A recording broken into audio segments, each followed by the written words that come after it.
कई जगह से फोन आ रहे हैं कि आपने उनसे पैसे ले लिए, आपने उनको किट नहीं भेजी है। और ये एक तो इससे बात हो गई मेरी, मऊ से मैडम का फोन आया होगा। क्या नाम आपका? एक गुवाहाटी से कई जगह से फोन आ रहे हैं, और वो मेरा जो है ना फोटो देख के वो आपको जोड़ रहे हैं, और आप उनसे 3,500 रुपए किस चीज के चार्ज कर रहे हैं? जो है उनको किट जाती है, टी शर्ट वगैरह, मतलब पूरी वेलकम किट जाती है उनको। अच्छा। तो जी वो जी। वो वेलकम किट जो है उसकी मैं 3,500 जिन के लगभग कीमत है। उसका लगभग है, आपका आ जाता है लगभग 2600 2700 के आसपास की। अच्छा। जी ओके। क्योंकि उनका कहना है कि किट नहीं मिली है, कार्ड नहीं मिला है। जी क्योंकि जी। मुझे बड़ा, जिसके जिसके राम नहीं मिले गोपाल, हैं वो। मुझे बड़ा कंफ्यूजन है इसमें। आप नहीं गवर्नमेंट नहीं। ऑफ जैसे, मेरी बात सुनो बेटे पहले। जी जी मैं ये कह रहा हूँ कि आप उसमें गवर्नमेंट ऑफ इंडिया भी लिख रहे हैं, इन्वेस्टिगेटिंग एजेंसी भी लिख रहे हैं। व्हाट जी। What legal right you are having? नहीं, जो हमारा लीगल राइट है वही लिखा हुआ है उसमें। अगर जो गवर्नमेंट ऑफ इंडिया आपका एमसीए से रजिस्टर्ड है ना। नहीं नहीं, रजिस्ट्रेशन दूसरी बात है। आपको कानून की किस धारा से जो है ना ताकत मिल रही है? और आपका बंदा यदि कुछ करता है और उसके कारण जो है लोग बाग उसको ही घेर के पिटाई कर देते हैं, या पुलिस वाले जो है ना उसके उसके खिलाफ कोई कार्रवाई करते हैं, तो क्या प्रोटेक्शन है उसको, है क्या? What exactly you have conceived while framing this agency?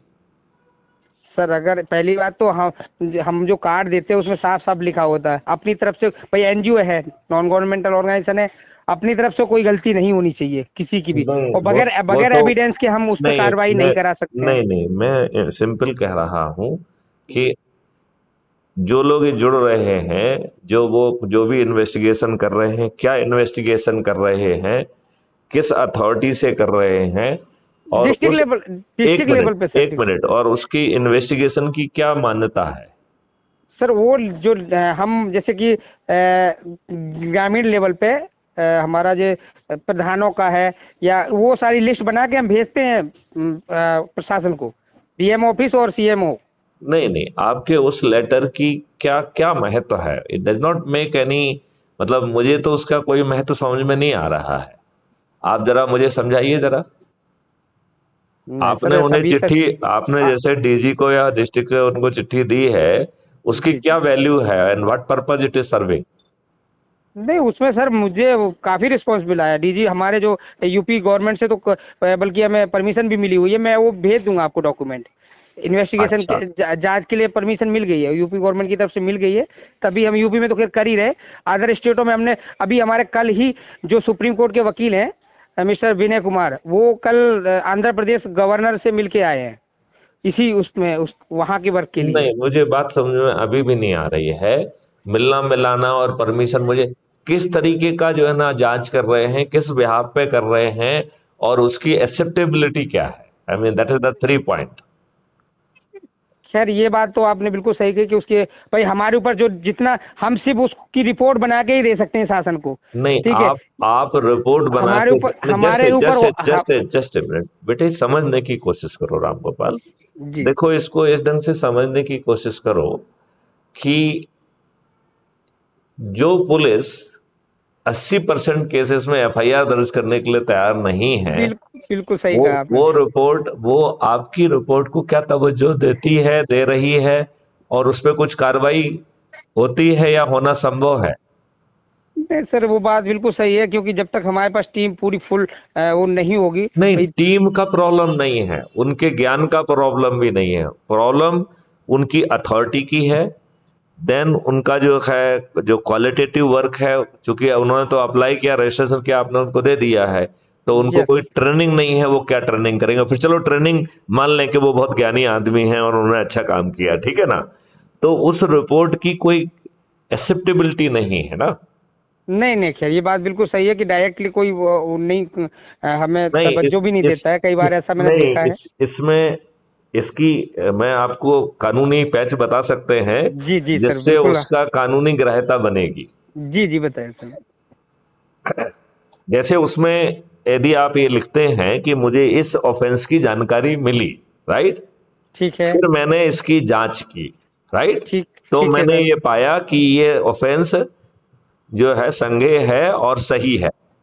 और मैंने ये एविडेंस पाए, राइट राइट करेक्ट। अब इसके बाद आप कानून का उसमें पैच लगाइए, कानून का पैच लगाइए कि भारत के हर नागरिक को सेक्शन 39 के तहत यदि उसके संज्ञान में कोई संज्ञेय अपराध आता है तो उसे रिपोर्ट करने की बाध्यता है, राइट। लिहाजा मैं भारत के नागरिक की हैसियत से, आपकी एजेंसी की हैसियत से नहीं, क्या समझ में आया, आपकी एजेंसी की हैसियत से नहीं, भारत के नागरिक की हैसियत से सेक्शन 39 सीआरपीसी के तहत प्रदत्त वैधानिक जिम्मेवारी का निर्वहन करते हुए यह रिपोर्ट आपको भेजता हूं। और फिर इसके बाद नेक्स्ट पैरा में उनसे कोई प्रार्थना नहीं करना है। नेक्स्ट प्रार्थना में जो बड़े ध्यान से सुनो और उसको करो, इसको जो ये अपनी बातचीत है ये रिकॉर्ड हो रही, इसे मैं अपलोड भी करूंगा तो ये आपके काम भी आएगी। जी जी जी। इसमें जो है उसको नेक्स्ट पैरा में आप लिखिए कि हमने तो अपनी वैधानिक जिम्मेवारी कर रहे हैं, आपकी भी वैधानिक जिम्मेवारी ही है। पुलिस जो है कोई फेवर नहीं कर रही है। सीआरपीसी की धारा 154(1) के तहत थानेदार पर यह वैधानिक जिम्मेवारी सौंपी गई है, राइट। तो यदि आप थानेदार को भेज रहे हैं तो उनसे कहिए कि आपकी भी सेक्शन 154(1) के तहत वैधानिक, सीआरपीसी के तहत वैधानिक जिम्मेवारी है। आपसे अनुरोध है कि एफआईआर दर्ज करके और जो हमने एविडेंस दिए हैं उनको संज्ञान लेते हुए जो भी और अतिरिक्त विवेचना है उसे करते हुए अपनी वैधानिक जिम्मेवारी का निर्वहन करें।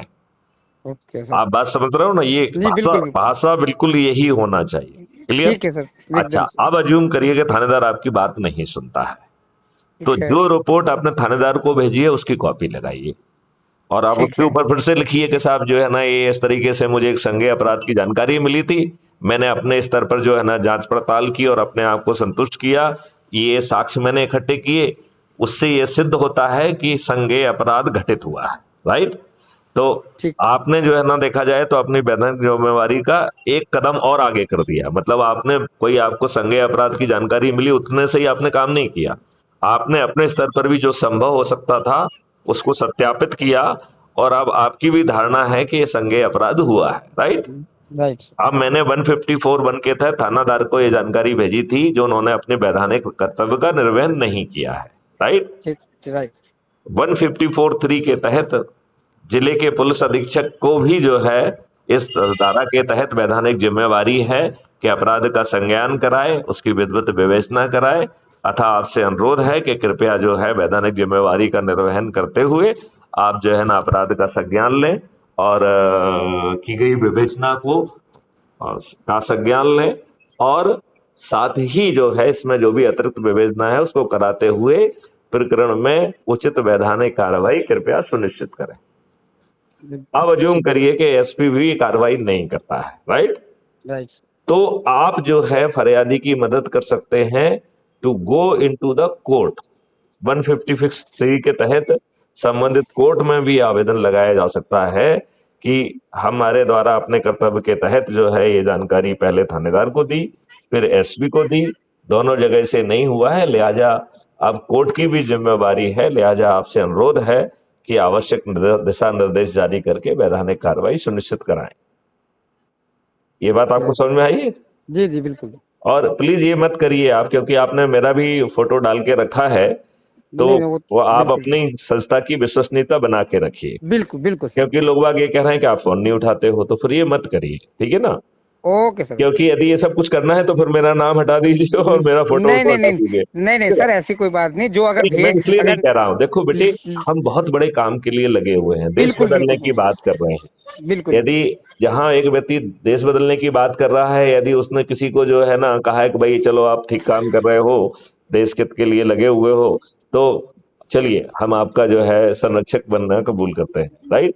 लेकिन आपको फिर ये इजाजत नहीं मिल सकती है ना कि आप किसी को मूर्ख बना के कुछ पैसे ले लें और वो कार्रवाई ना करें ये और उसका फोन ना उठाएं, इस बात की इजाजत आपको नहीं मिल सकती है। बिल्कुल बिल्कुल, मैं फोन किसी बीच में नहीं उठाता, लेकिन मेरी परसों ही बात हुई, उनसे बात हो गई है। नहीं ये मेरे अभी बात से गुवाहाटी से फोन आया है। सर लोंगी का है, उसका कहना है उसने सब पैसा वैसा जमा करा दिया है और उसको ये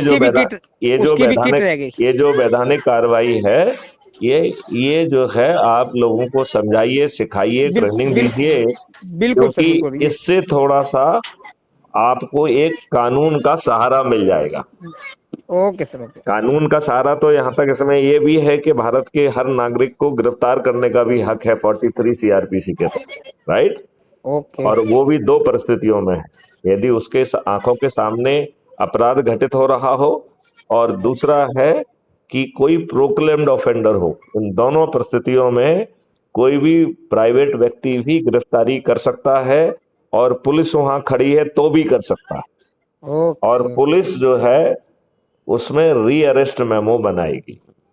ओके तो राम गोपाल जी, मैं आपको सलाह देना चाहूंगा कि सिंस आपने हमारे साथ अपना नाम जोड़ा हुआ है, मुझे भी अपने वेबसाइट वगैरह पे वो लगाया हुआ है, तो जी जी प्लीज टेक केयर कि ओके सर, आपका बिहेवियर बहुत रिस्पॉन्सिबल होना चाहिए। एंड एकदम sir, it should not convey message कि राम गोपाल वर्मा किसी को मूर्ख बना रहे हैं, ओके सर, ओके है ना। ये मेरे ख्याल से इतनी जिम्मेवारी से आप अपने कर्तव्य का निर्वहन जरूर करना चाहेंगे, ओके सर, ओके है ना। तो ये ध्यान रखिए। और जरूर जो मैंने आपको ये समझाइश दी है, यदि आप अपने लोगों को ये समझाइश देंगे और इस भाषा में वो पत्र लिखेंगे तो उसकी कानूनी ग्राह्यता भी होगी।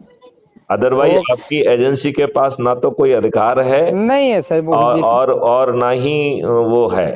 तो फिर जो है, जो अभी अपन कर रहे हैं बिना अधिकार के, बिना कारण के, जो है फिर उसका कोई औचित्य नहीं रह जाता है। तो जो बातें मैंने आपको बताई है, जी यदि आप इस ढंग से करेंगे तो उसकी कानूनी ग्राह्यता भी होगी और सब कुछ ठीक हो जाएगा। ठीक है, ओके ओके चलिए। सर। बाकी ये सर डालेंगे आप उस हैं? पे, इसको यूट्यूब पे हाँ हाँ, डालेंगे ना? बिल्कुल बिल्कुल डालेंगे, मैं क्योंकि ये ओ इससे फायदा ये होगा कि लोगों को भी सुनने को मिलेगा कि कैसे जो है वो वैधानिक कृत्य का निर्वहन कर सकते हैं।